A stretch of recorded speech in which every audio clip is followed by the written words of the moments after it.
autour de la décarbonation, les réductions énergétiques, la rénovation, etc. Et on commence par la présentation d'un cas concret qui permettra de planter un petit peu le décor. Et après, on reprendra plusieurs items en les décortiquant un peu plus chacun. Chiara, c'est à toi. Oh, oui, tu viens.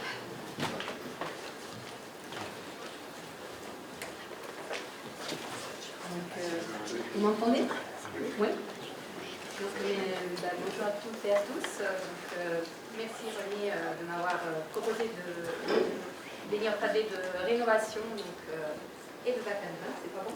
Si, c'est bon, vas-y pas. Ah oui, je suis pas en train d'écran. Oh, ah, hop.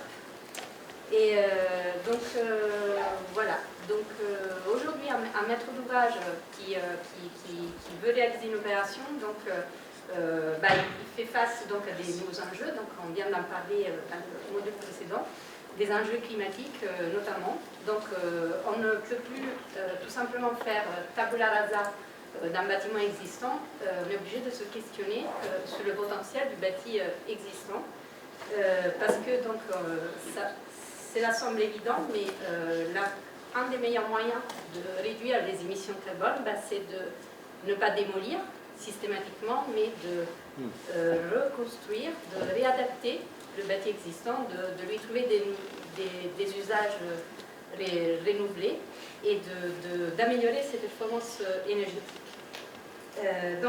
Voilà, le but un peu de ce module, c'est aussi de voir comment notre métier s'adapte à ces nouveaux enjeux et comment notre métier aussi se transforme un petit peu pour répondre à ces attentes d'urgence climatique. Je voulais faire juste quelques petits rappels, remettre un peu dans le contexte. Donc je ne vous apprends rien, mais on a une demande de bureau qui est nettement en baisse. Il y a donc les statistiques Imostat qui sont tombées début avril, donc qui font état d'une baisse en France de 35% du montant global des investissements pour l'immobilier de bureau et de 21% en Île-de-France. Et quand on regarde vraiment la demande placée, donc tout ce qui est transactions locatives ou de vente à l'occupant, en Île-de-France, on a une baisse de 39%, donc c'est quand même très important. Ce qui fait que le volume de bureaux vacants a augmenté, voire il a doublé par rapport à avant la pandémie. Donc on a aujourd'hui en Île-de-France, selon l'Observatoire régional de l'immobilier d'entreprise, 4,4 millions de mètres carrés vacants contre 2 millions d'avant la pandémie. Les causes, on les connaît tous. C'est l'effet, bien sûr, du post-Covid, avec un télétravail qui s'est généralisé, et bien sûr la crise énergétique.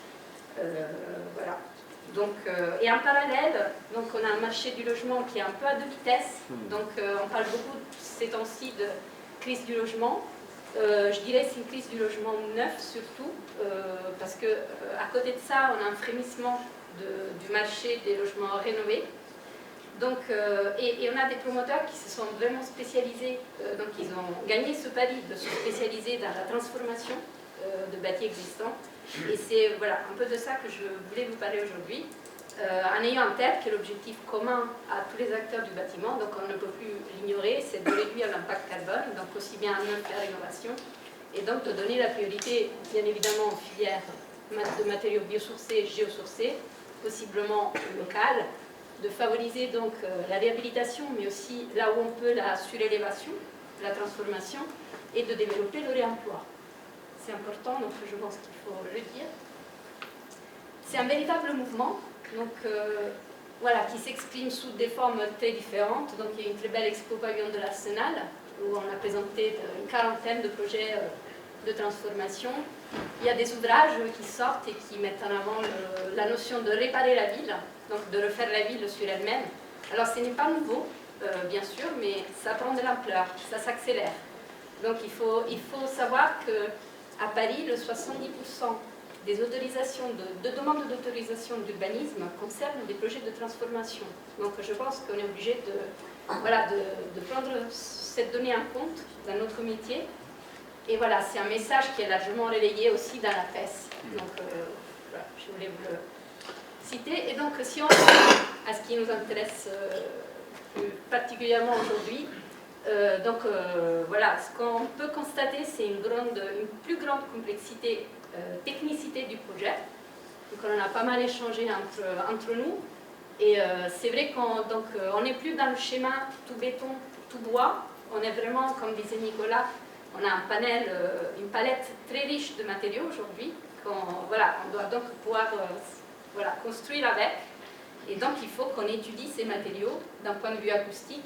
Et ça nécessite un temps très important de recherche, donc un investissement, et notamment dans les phases d'avant-projet. Par rapport à avant, on en a parlé entre nous, voilà, les études se déplacent vraiment sur le début du projet. On a des maîtres d'ouvrage qui veulent verrouiller au plus vite l'aspect financier d'un projet. Et de notre point de vue, voilà, on recherche la faisabilité acoustique vraiment en phase avant-projet. Ça a changé par rapport à il y a quelques temps où c'était vraiment un DCE, en phase projet, le cœur de notre étude.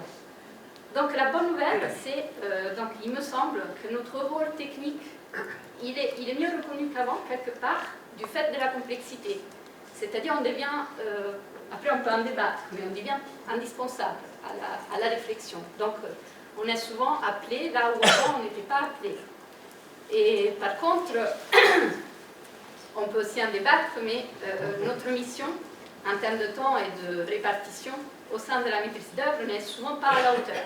Donc parfois on est un peu juste en termes de mission, donc comment on fait? Voilà, 5 minutes. Voilà, si on revient à un cas particulier, donc j'ai choisi de parler d'un projet de co-living, parce que déjà c'est une notion un peu plus moderne d'habitation, donc c'est à la fois des espaces où on vit, mais aussi on travaille, un coworking, il y a des espaces communs. Et à l'origine, c'était donc un immeuble de bureau, comme il y en a tant un peu partout en France. Et voilà, donc on l'a retravaillé, donc l'architecte, c'est Igna Architecte, voilà, pour en faire un bâtiment qui est plus performant donc, énergétiquement, mais surtout d'un point de vue acoustique. Donc, quels étaient les enjeux? Donc, quels sont les enjeux dans la rénovation? Il y a une partie de l'étude de faisabilité, vraiment une notion de faisabilité qui prend de l'ampleur. Donc il faut savoir évaluer dès le départ si on peut réaliser le programme par rapport à la faible hauteur sous plafond. Parfois, est-ce qu'on peut mettre en place des doublages, des chapes, des choses comme ça. On a une façade existante. Donc dans notre cas, c'était une façade béton, donc c'est simple. Mais parfois, ce sont des immeubles de bureaux des années 70. On a des transmissions latérales, comment on fait? Donc, et parfois, on a une trame de façade qui est quand même bien définie et bien serrée. On a peu d'espacement entre les menuiseries, donc peu de possibilités pour le cloisonnement. Donc, ce sont plein de choses. Et puis, il faut travailler de manière étroite avec le technicien. Donc, parce qu'on sait tous, bon, on le répète, mais un bon isolant thermique n'est pas forcément un bon isolant acoustique, donc il faut trouver un équilibre.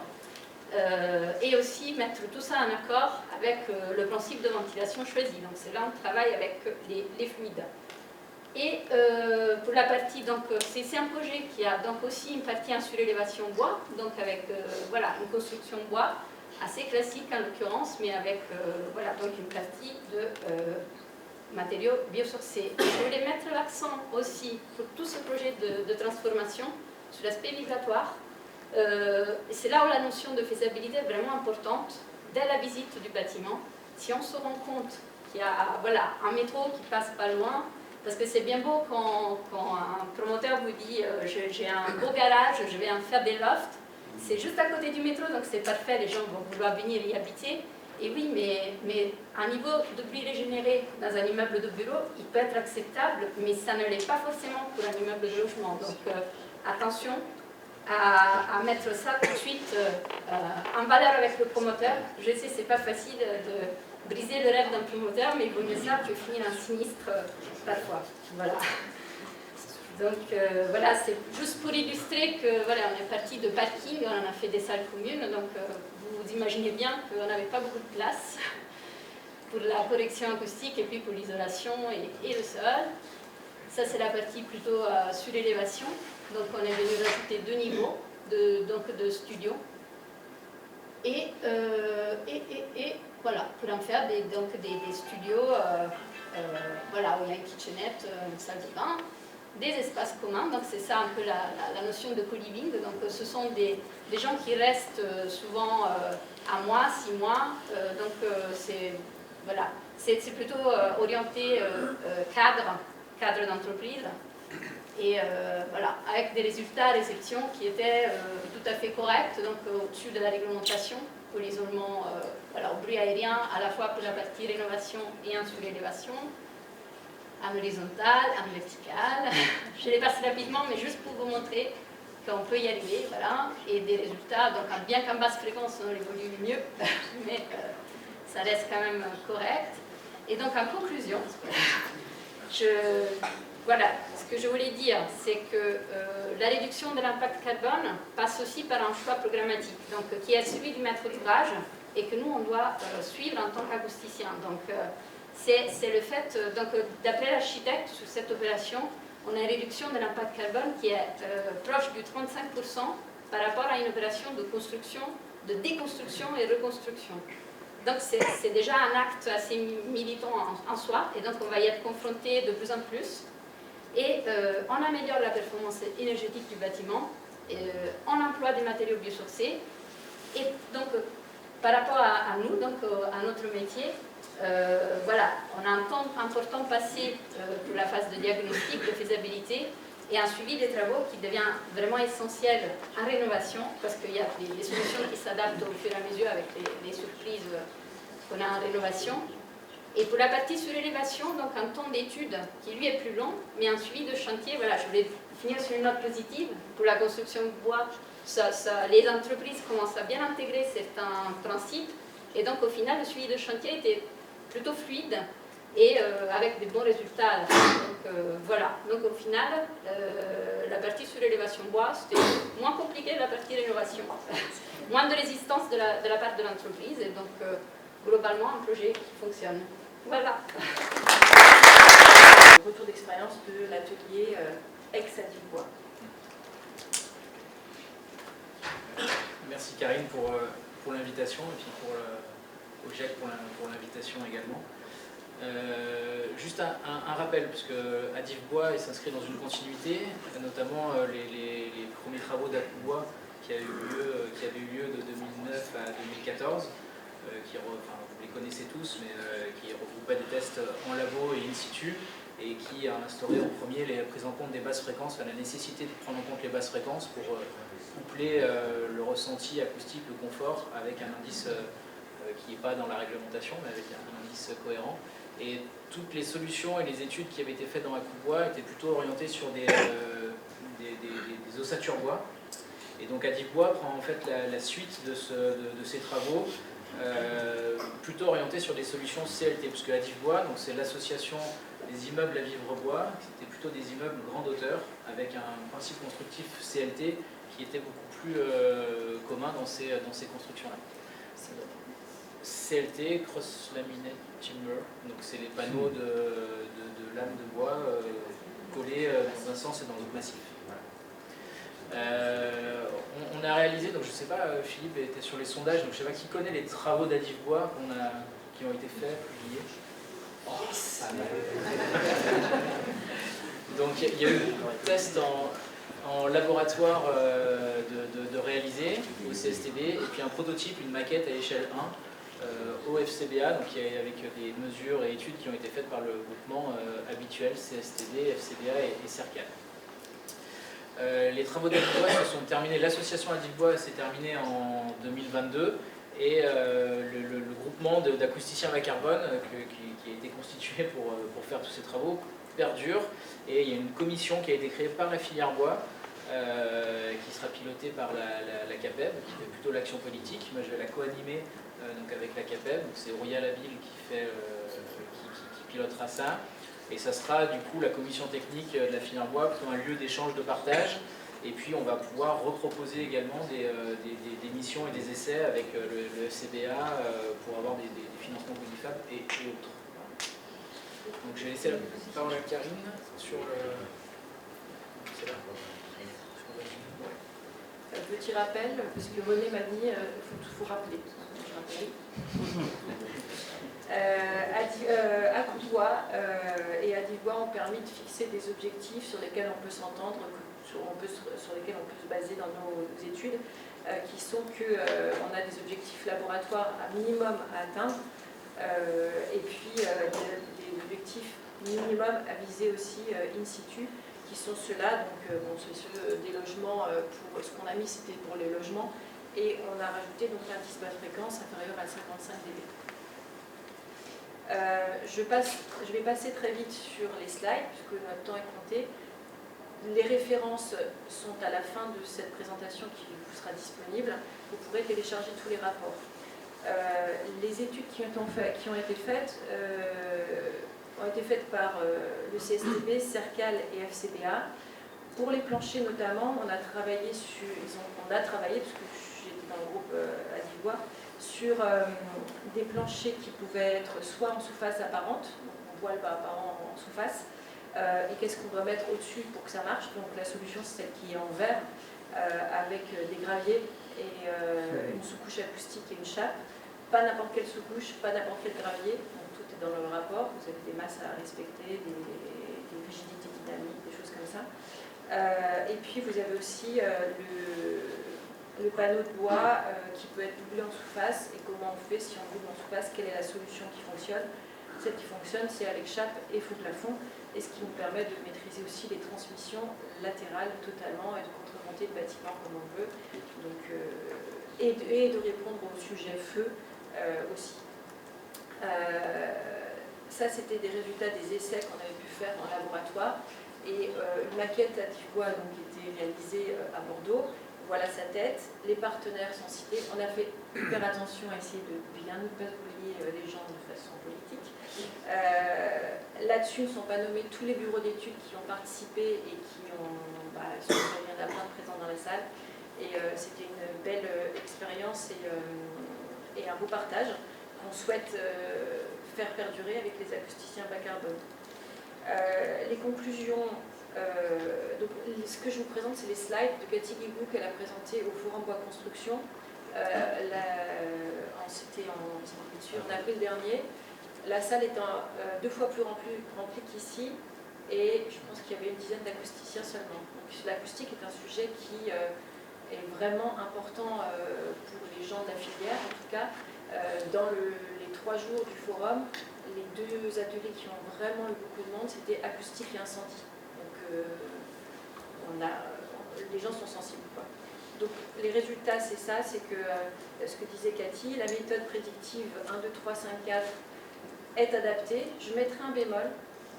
Pour moi, elle est adaptée pour calculer un niveau global, valeur, mais pour moi, ça ne me satisfait pas dans les basses fréquences. On peut en parler, venez aux ateliers. L'effet de la présence d'éléments résilients en jonction sur les tests qu'on a pu réaliser. Attention, le rapport est très long et il est nécessaire, vous savez, en acoustique, c'est que des oui mais, et donc faites attention, il y a beaucoup de oui mais. Donc, sur ce qu'on a testé, les résilients avaient l'air de ne pas apporter grand-chose. Mais les résilients, ça sert à quelque chose. Donc ne faites pas de conclusion hâtive. Proposition d'une méthode simple pour la prise en compte des poteaux et des poutres. Il y a une ébauche de propositions qui est très intéressante, qui est dans ce rapport, et aussi des définitions de solutions constructives qui complètent les essais labos, puisqu'on avait les parois, et puis maintenant il faut travailler toutes les mentions. Qu'est-ce qu'on peut faire? Il y a des recommandations sur le sujet des poteaux, des poutres, enfin, des éléments en bois apparents, donc avec des magnifiques courbes qui plaisent que à des acousticiens, avec des creux à 500 Hz quand on a un élément apparent qui sont très intéressantes.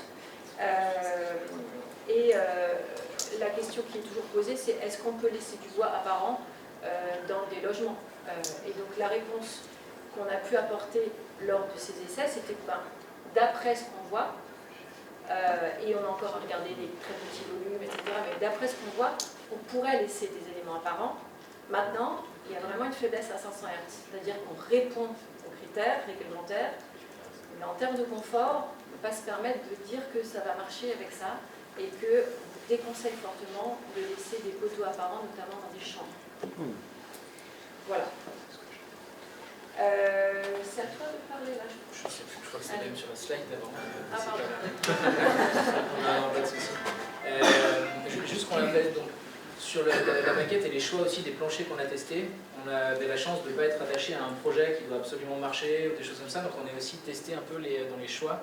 Il y a des valeurs qui ne fonctionnent pas et c'était un peu volontaire, aller chercher un peu les limites pour essayer d'être le moins épais possible, le plus léger possible, puisque c'est des contraintes après sur le chantier qui sont impactantes, surtout sur les sujets de grande hauteur. L'idée c'est de poursuivre un peu ces travaux, donc via potentiellement donc le FCBA a fait la maquette pour qu'elle dure dans le temps. Elle ne va pas être ni démontée et autres, donc c'est une source de laboratoire nouveau qui est créée, et donc on pourrait imaginer, Denis tu parlais de la loi L'Homme avec les indicateurs vibratoires qui arrivent, l'étude de propagation des vibrations sur une structure bois, comment ça réagit, est-ce que c'est différent, enfin il y a tout un sujet à creuser. Les équipements, on va avoir les packs, c'est le sujet d'après, qui sont mis sur un élément léger. Voilà, est-ce qu'on peut définir une mobilité minimum, une rigidité pour minimum, pardon, pour éviter que ça mette en résonance tout le bâtiment. Il y a des poursuites d'études de variantes. On a vu identifier sur les essais labo que les revêtements de sol avaient une influence, même sur Chap, alors qu'on n'attendait pas forcément ce résultat. Pour les tout petits volumes, une chambre de 9 mètres carrés, les basses fréquences, comment on prend, voilà. Donc il y a des investigations qui pourraient être complétées, notamment sur l'apparition des problématiques de coupe-feu qui doivent être ajoutées sous le plancher CLT, qui sont apparues en cours d'étude. Donc comment ils viennent améliorer ou dégrader le sujet. Et puis continuer de caractériser, même si l'incendie mettra peut-être plus de bâtons dans les roues que l'acoustique, mais les éléments bois apparents. Et puis tous ces travaux ils peuvent être faits sur le prototype et puis ailleurs aussi, et le groupement qu'on essaye de faire perdurer, il n'est pas, c'est auto-appelé bas carbone pour aussi pouvoir investiguer les champs de tous les matériaux biosourcés, béton de chanvre, les bitcoins, non c'est briques de terre crues, et puis voilà. Je vois qu'on a l'impression. Et voilà. C'est pompe à chaleur. Donc, pompe à chaleur, avec la transition qu'on a eu auparavant, la RE 2020, rapidement, elle donne aussi la priorité à la décarbonation de l'énergie. Et donc ça va amplifier l'installation des pompes à chaleur. Bon, les fabricants sont bien dessus. Je voulais commencer par vous donner un peu un aperçu du marché des packs en France. L'année dernière, il s'est installé en gros plus d'1 200 000 packs, tout confondu, tout techno confondu. Et donc on voit la progression ces dernières années. Il y a un parc existant qui est estimé à 8 millions de packs aérothermiques. On pourra en parler si vous voulez après. La géothermie, l'année dernière, sur 2022, il y en a eu moins de 3000 d'installés. Donc c'est pas trop le sujet. On voit aussi qu'il y a 86% qui sont dans des packs RR ou RO. Donc je vous propose qu'on parle de ça, parce que c'est ça qui va nous poser problème, surtout avec des unités extérieures. Et puis enfin, pour vous le dire, avec les subventions, les aides, etc., les installateurs et fabricants ont des ambitions de 13 millions de packs d'ici 2030. Donc on n'a pas fini d'avoir des problèmes sonores avec. Si nous on a des problèmes économiques, certains n'en ont pas. Hein, vous pouvez le voir. Là, rapidement, c'est une classification des packs. C'est un document qui est édité par l'AFPAC. Vous voyez le lien au-dessus. Si vous voulez, vous pourrez y aller.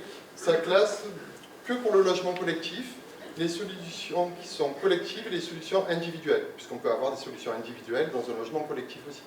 Et donc ça liste un peu les différents systèmes. Alors il y a pléthore de systèmes. Les plus communs, c'est les RO, RR et l'hybride. L'hybride va avoir un sacré impact dans la rénovation. Vous allez le voir de plus en plus apparaître dans la rénovation, parce qu'on n'est pas a priori obligé de changer tous les systèmes. Et donc on peut se greffer avec des packs particulières. Et des chaudières aussi un peu particulières. Donc voilà, ça c'était pour vous balayer rapidement, mais je n'ai pas le temps de rentrer dans les détails. C'est assez bien fait, il y a des exemples et des cas pratiques, donc si jamais ça vous intéresse, vous pouvez vous tourner vers le lien qui est en haut. Si vous avez des questions après sur la PAC hybride ou autre, on pourra y revenir. Je ne savais pas trop comment aborder parce qu'on en a un peu assez de parler des fiches à son, des grilles, des écrans acoustiques, on a fait un peu le tour de tout ça.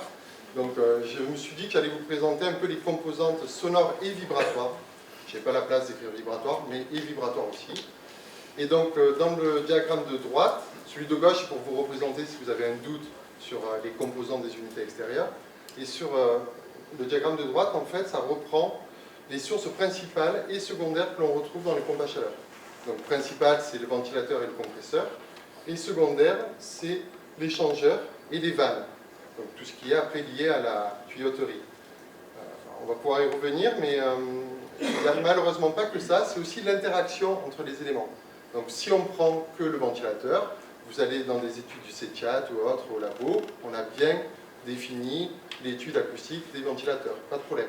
Mais par contre, il y a de l'interaction avec les autres organes qui composent la pompe à chaleur, et ça, c'est beaucoup plus compliqué à appréhender. Entre autres, il y a une interaction, on va le voir après, entre l'échangeur et le ventilateur.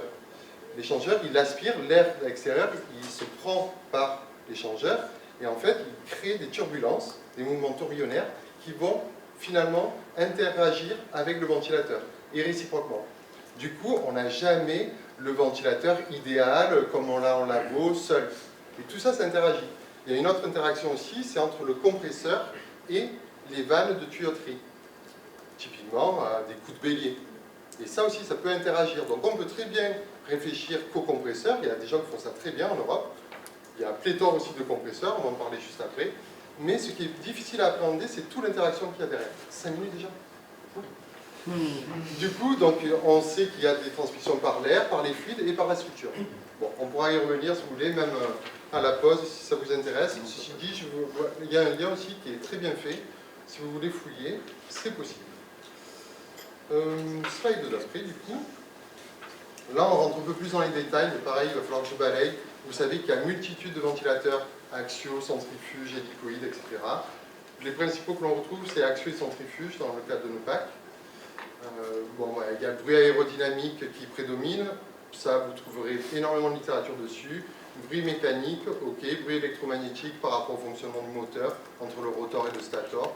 Bon, je passe vite dessus, bien sûr, hein, les nombres de pales, vitesse de rotation, fréquence de pales, etc., que vous connaissez parfaitement. Les compresseurs, alors juste, je vais reprendre mes lunettes parce que les compresseurs, pour vous faire une liste un peu, il y a le compresseur à piston hermétique, semi-hermétique, ouvert, volumétrique à vis, volumétrique rotatif, centrifuge, scroll, donc il y en a des tas. Du coup, on ne peut pas généraliser même le bruit d'un compresseur, c'est impossible. Sachant que dans une même famille, il y a encore d'autres différenciations. Donc là, moi je vais vous présenter juste le compresseur à spirale, et pas scroll, enfin on l'appelle scroll, mais pour faire plaisir à Eric Gaucher et ne pas parler qu'avec des termes anglais, on utilise compresseur à spirale. Ça a des comportements vibroacoustiques. Donc rapidement, mais ça me fait plaisir à moi aussi, hein, je le défends tout le temps. Et comportement vibroacoustique, on voit dans les basses fréquences, c'est plutôt lié à la compression du fluide. Je ne sais pas si vous voyez bien, c'est peut-être petit, mais en bas à gauche, je vous ai mis un petit gif qui est censé représenter comment marche un compresseur à spirale. C'est deux spirales, une fixe et une en mouvement, et qui, en s'excentrant sur les bords extérieurs, elles compressent le fluide. Bon, on pourrait en parler déjà rien qu'un après-midi, rien que sur ça, mais c'est un peu ce qu'on retrouve régulièrement. Qu'est-ce que je peux vous apporter aussi? Souvent on entend parler des inverteurs. Donc inverteur, en fait, c'est la régulation progressive avec un variateur de vitesse. Donc ça a quand même un avantage. Bon, déjà, vous savez ce que c'est maintenant. Et puis si vous ne le savez pas, ça a un autre avantage, c'est que ça peut permettre de baisser le régime la nuit et du coup de faire un peu moins de bruit. Bon, voilà. Par contre, j'ai jamais trouvé une documentation qui me fournissait les niveaux sonores dans des modes réduits. On fera une petite conclusion sur ça, mais j'ai pas le temps. Interaction entre le ventilateur et l'échangeur, ça je vous en ai parlé rapidement. On voit un peu hein, sur le schéma de droite, en fait, voilà, on comprend bien, hein, l'air, du coup, il devient turbulent, non uniforme, et il interagit avec le ventilateur, ça crée du bruit. Alors c'est considéré comme une source secondaire, mais quand même, c'est assez important. Et à la fin, voilà, il y a énormément d'échangeurs différents aussi, pas le temps de les aborder. Une vanne 4 voies, peut-être que vous entendez des fois parler de ce que c'est, une vanne 4 voies. Bon, ben, je vous l'ai représenté. Ça aussi, c'est une source de bruit. Ça joue d'ailleurs dans le dégivrage. Et ça, vous savez que c'est une période, le dégivrage, qui est très bruyante. Des fois, ça peut atteindre plus 20 dB. Donc, c'est des périodes et des phases de transition qui sont assez bruyantes. C'est un peu à cause aussi de la bande 4 watts. Pour finir, je suis quasiment prêt. Je voulais juste vous faire un point. Il y a un groupe de travail d'EPAC et une commission acoustique de l'AFPAC. L'AFPAC, c'est l'Association française des pompes à chaleur. Ça reprend les fabricants, les installateurs essentiellement. C'est eux qui ont moins de soucis économiques que nous. Hein. Ouais. Bon, on essaie quand même de travailler avec eux. Donc, dans le groupe de travail, merci aussi à Florian, Loïc, Valérie, Claudia.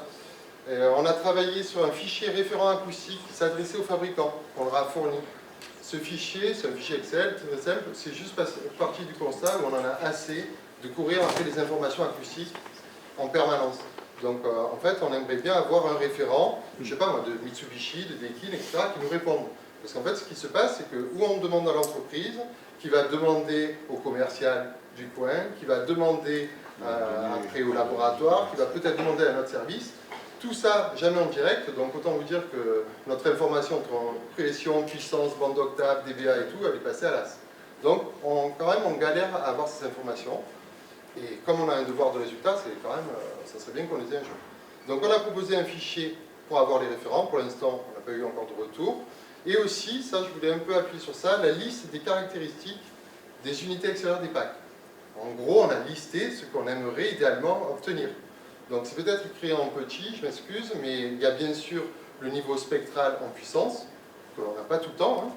Il y a aussi savoir un peu par face. Ils peuvent le faire parce que les normes de mesure labo permettent d'avoir ces infos-là. Donc on aimerait bien savoir face avant, côté, au-dessus, ce que ça donne un peu comme bruit. Régime maximal, nominal et réduit, ça nous intéresserait aussi. Mode chaud, mode froid, cycle de dégivrage. Certains le donnent, d'autres non. Donc on aimerait bien que ça soit harmonisé. Nous, ça nous aiderait. Pack gainable, je passe. Normes de mesure utilisées. Je te vois, je t'ai vu venir. Normes de mesure utilisées, ça nous permettrait aussi de recouper un peu avec les infos. Donc il y a 4 ou 5 normes différentes. Eurovent, rapide. Eurovent, c'est une certification, je ne sais pas si vous la connaissez. En fait, c'est du déclaratif. Le fabricant, il donne à Eurovent plein d'infos, dont certains acoustiques, mais on ne s'engage que sur le niveau global. D'ailleurs, vous verrez qu'en bas des docs techniques, on ne s'engage que sur le niveau global. Bon, ben nous, on préférerait que vous engagiez que sur le niveau spectral. On s'en occupe de le recomposer. Bon, donc il y a tout ça aussi, savoir les laboratoires, COFRAC, pas COFRAC, un peu, si c'est dans un garage du fabricant ou si c'est dans un labo correct. Bon, ça nous intéresserait. En aérolique et vibratoire, j'ai pas le temps, mais on a aussi demandé des questions. Pour l'AFPAC, le Jacques fait partie du membre associé de l'AFPAC depuis mai 2021 avec Jean-Paul, on essaye de représenter le GIAC. L'AFPAC, c'est des fabricants, c'est le CETIAT, l'EDF, Eurobank, Alitel, Sarcal, CAPEV, etc. Ça, c'est la commission acoustique. Donc, en fait, ils s'en occupent quand même. Hein. Ils ont sorti des fiches techniques, vous pouvez les télécharger, dont une qui a été validée par le CNB, qui concerne les nuisances acoustiques d'envoisinage. Ils ont sorti aussi un guide plutôt pour les installateurs, pour le positionnement. Bon, ça a le mérite d'être fait, même si pour vous ça va vous paraître un peu léger, au moins ça a été fait et c'est déjà très bien de sensibiliser aussi, comme ça. Ils ont fait une application web téléphone pour les installateurs. On n'a pas du tout le temps, on pouvait y passer une demi-heure. Nous on n'était pas trop pour, d'ailleurs on n'a pas mis le tampon du GIAC sur ce outil-là. En gros l'installateur il va rentrer son niveau de puissance ou de pression si jamais il fait la différence. Il va se dire un niveau résiduel, ça va être 30, non c'est pas méchant mais c'est un métier, hein, 30-35 dB, et après on va lui dire, bon ben ta PAC elle va gêner ou elle va pas gêner. Bon nous ça ne va pas du tout comme approche, donc on n'a pas mis le tampon GIAC. On va peut-être travailler avec eux, c'est en cours, sur un guide des immeubles collectifs, des PAC. Alors c'est balayer les différents cas. On a un gros sujet sur la plainte des particuliers, hein. Ils nous font beaucoup de retours sur la plainte des particuliers, je ne sais pas quels sont les acoustiques qui peuvent y avoir une autre plainte. Et après, juste des actions futures éventuelles, certificateur Eurobank, bon voilà, on pourrait se rapprocher d'eux pour essayer de travailler. Constructeurs, essayer un peu de les accompagner dans l'harmonisation des données. Et formation, information pour les installateurs. Et j'ai respecté. Non, mais on en reparlera, c'est comme les autres, c'est du teasing. C'est ça, c'est comme les autres sujets. Donc effectivement, René l'a présenté. La prise en compte de l'acoustique dans les projets de rénovation, c'est un sujet qui est central, qui est majeur pour la profession, pour tous. Et ça faisait aussi l'objet de l'introduction de Denis tout à l'heure, qui nous a présenté ces magnifiques résultats. Enfin, je ne sais pas s'il faut s'en féliciter, mais en tout cas, on est conscient des problématiques bruit dans la société et donc des conséquences du bruit qu'on a déjà évoquées précédemment. Mais le bruit peut tuer, le bruit tue en termes de bruit de voisinage, le bruit tue au travail, le bruit tue parce qu'on est dans un secteur affecté par les transports. Et donc tout ça, ça a été chiffré. Et donc c'est chiffré à un montant qui est quand même assez faramineux parce qu'on parle de milliards, donc on parle de 124 milliards de CSB, donc ce coût social du bruit, cette évaluation du coût social du bruit, qui serait donc 124 milliards liés à la mauvaise qualité de nos bâtiments. Et donc c'est bien le cœur de nos interventions, c'est de savoir comment aujourd'hui, puisqu'on va rénover des bâtiments, on va les transformer, on va leur ajouter des pompes à chaleur, on va faire des bâtiments en bois plus vertueux, comment faire en sorte que dans ce contexte, l'intervention de l'acousticien soit pertinente, et puis dans ce contexte, combien nous on va coûter effectivement et est-ce que ça va rapporter. C'est 124 milliards par an. Hein. 124 milliards, oui, c'est par an, évidemment. Donc comment on peut s'intégrer là-dedans? Alors, les thermiciens, on fait, pour beaucoup d'entre nous, on fait de la maîtrise d'œuvre, donc on est au contact, on connaît des thermiciens, des bureaux d'études thermiques. Et puis on sait tous que nous, de notre point de vue d'acousticien, on est toujours un peu tiraillé, l'architecte doit choisir entre ce que dit l'acousticien ou le thermicien, et donc on doit forcément s'intégrer là-dedans. Donc comment s'intégrer là-dedans? Comment prouver que nos interventions permettent de gagner des dB sur un bâtiment et donc d'amener finalement une certaine économie globale? Il va de soi que si, on va faire l'hypothèse clairement défavorable, si l'acousticien ne travaille pas, il n'y a pas d'amélioration acoustique, et à la fin, on n'a pas de réduction du coût social du bruit. Clairement, si on n'est pas appelé par le promoteur ou l'architecte pour les aider, on sait que, on l'a vu tout à l'heure, il y a 50% des logements qui ne sont pas conformes, il y a des problématiques qui sont multiples. Par contre, si, dans la ligne du dessous, si on intervient avec le thermicien et qu'on amène une plus-value technique d'ingénierie sur les options technico-économiques, si on fait des choix qui sont favorables à l'acoustique, alors on a une amélioration acoustique. Donc, Chiara l'a montré tout à l'heure, on peut améliorer les bruits d'impact, on va améliorer l'isolement de façade, on va améliorer l'isolement aérien.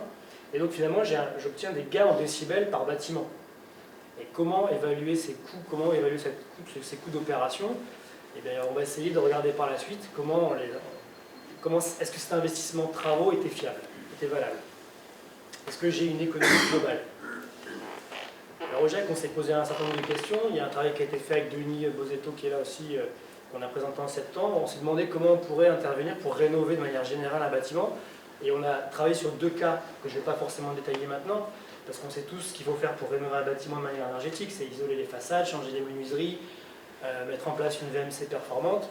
Donc on s'est intéressé à deux cas qui sont le cas d'une maison, un pavillon traditionnel de 100 mètres carrés, dans lesquels j'aurais pu présenter tout de suite ce cas, donc le cas du pavillon et le cas d'un appartement dans un immeuble collectif, avec des interventions qui sont évidemment un peu différentes, mais qui dans tous les cas portent sur la thermique et sur l'acoustique. On s'est rendu compte qu'en cherchant à définir les meilleurs bouquets de travaux, c'est-à-dire les interventions ciblées d'acoustique, on pouvait obtenir, calculer d'une certaine façon quelle serait la plus-value acoustique sur la base d'un bouquet de travaux thermiques. Pour faire simple, j'ai une opération d'un pavillon individuel dans lequel je veux améliorer les menuiseries, traiter l'isolement de façade, proposer une isolation thermique par l'extérieur, amener une VMC simple flux performante. Le coût des travaux purement thermiques serait de 17 000 €, et nous on estime que ça coûterait simplement 3 000 € en plus pour mettre des menuiseries qui seraient performantes, adaptées au classement de façade, choisir une VMC performante avec les bonnes entrées d'air. Donc on a estimé dans différents cas quelle serait la plus-value à la fois de la maîtrise d'œuvre, donc l'ingénierie acoustique, et la performance des matériaux. Donc dans tous les cas, pour ces différents bouquets de travaux, je ne vais pas forcément détailler puisque le temps est compté, on est sur une plus-value d'intervention acoustique sur la thermique de 20%. Donc ça se vérifie. C'est travaux compris. Hein? Les 20%, ça englobe les travaux. Ça englobe les travaux, voilà.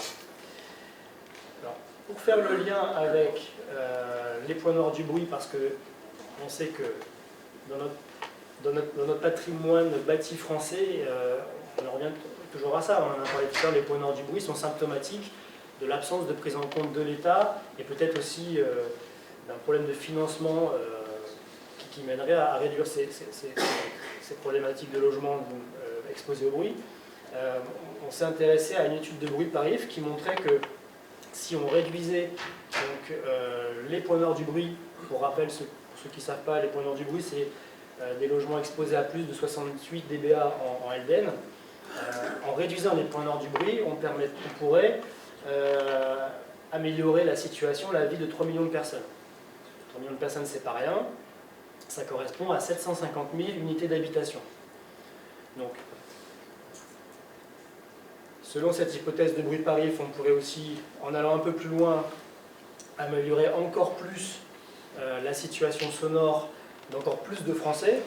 Et dans ce cas-là, on réduirait le coût social du bruit d'une manière encore plus prononcée. Donc, on arrive à mettre en lien des décibels d'atténuation sur l'impact sonore des habitants, et à côté de ça, le coût social du bruit qui en découle directement. En gros, mon pavillon qui est proche d'une voie ferroviaire en plein panneau du bruit, en fonction du niveau d'exposition, on est capable de savoir quel serait l'argent qu'on devrait dépenser en conséquence de cette situation très défavorable du point de vue sonore. Pour faire simple et en conclusion sur les PNB, on l'a dit, donc 3 millions de personnes qui sont affectées. Le coût social du bruit pour ces personnes-là est estimé à 4,7 milliards d'euros. Donc, tout à l'heure, on l'a vu, 124 milliards, ça c'est le coût social du bruit pour tous les transports. Pour les seuls points noirs du bruit, on parle déjà de 4,7 milliards. Par an. Ces 4,7 milliards, on peut se demander, mais ok, comment on va les financer? Comment faire en sorte que je réduis le coût social du bruit pour les personnes qui sont les plus exposées, qui sont vraiment symptomatiques des problèmes de bruit, de transport ferroviaire et routier? Alors, on peut se rattacher à l'étude, le rapport Beauvais, consultant pour l'ADEME, qui à l'époque avait estimé la manière de financer la réduction des points noirs du bruit. Donc on l'a vu, on l'a dit, ça fait 30 ans qu'ils sont identifiés, ça fait 30 ans qu'on n'arrive pas à les réduire. Mais n'empêche que à l'époque, ça avait été estimé avec un investissement de 110 millions d'euros par an pendant 20 ans, on était capable de traiter presque 300 000 unités d'habitation avec un coût moyen de 10 000 euros par logement. Donc ça, c'était le rapport Beauvais. 10 000 euros par logement, c'est 10 000 euros par point noir du bruit. Nous, au GIAC, quand on fait nos calculs, on obtient quelque chose d'un peu différent, parce que nous, on optimise tout de suite, on se dit que si on traite la thermique, on prend en compte l'acoustique avec nos 20% de plus-value. Et quand on fait nos calculs, nous, on arrive à 4 500 euros par logement. Donc on s'aperçoit que en traitant la thermique, puisque on a exposé les travaux de rénovation thermique et acoustique, en traitant la thermique, ça nous coûte 4 500 euros par logement, alors que dans le rapport Beauvais en 2015, ça coûtait 10 000 euros par logement.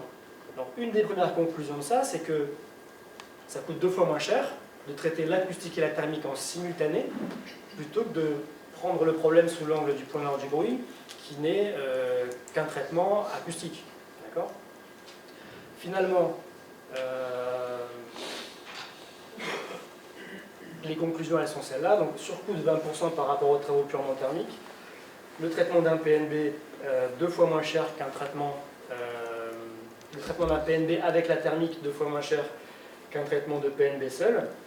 Et finalement, en fonction de ce que j'investis, combien je reçois. Parce que c'est quand même le cœur du sujet. René a fait le sondage tout à l'heure. Il y en a qui ont plutôt bien répondu parce qu'on a dit on investit 1 euro, on récupère 1 euro. En réalité, c'est même beaucoup mieux que ça. Parce qu'en faisant le calcul, 4,7 milliards pour 3,4 milliards d'euros d'investissement par an, on voit que l'économie, on voit que pour 1 euro investi, je récupère 1,4 euros. Donc finalement, c'est de l'économie de coût social du bruit, donc c'est du long terme.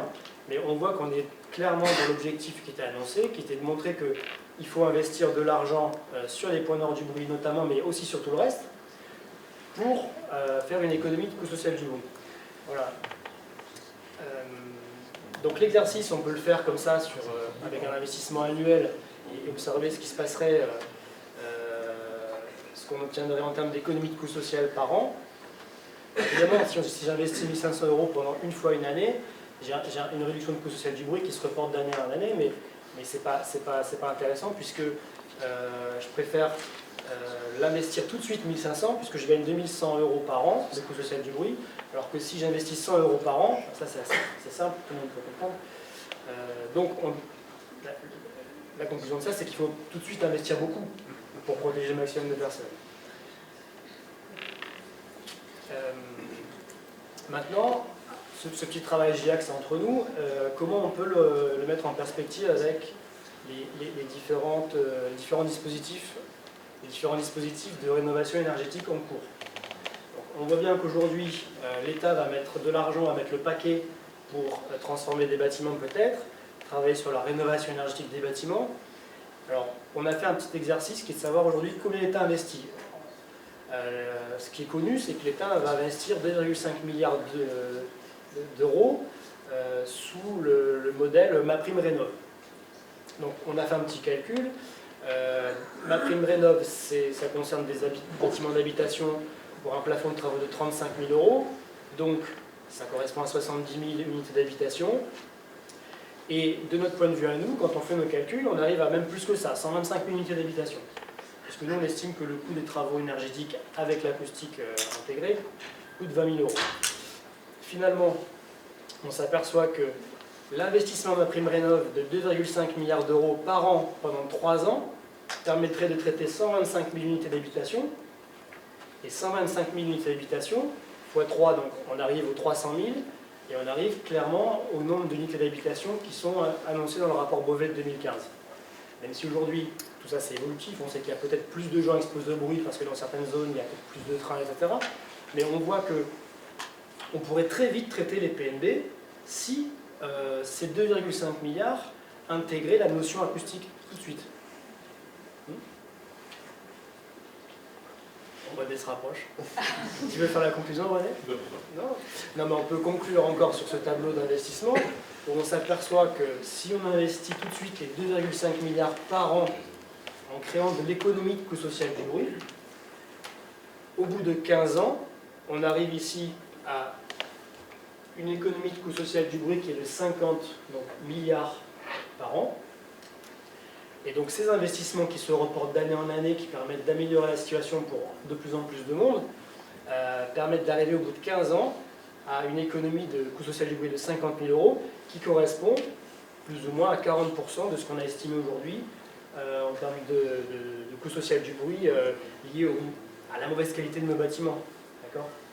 Donc pourquoi ne pas tout de suite faire en sorte que ces 2,5 milliards tiennent compte des petits 20% de nos interventions et de la performance du bâtiment. Merci.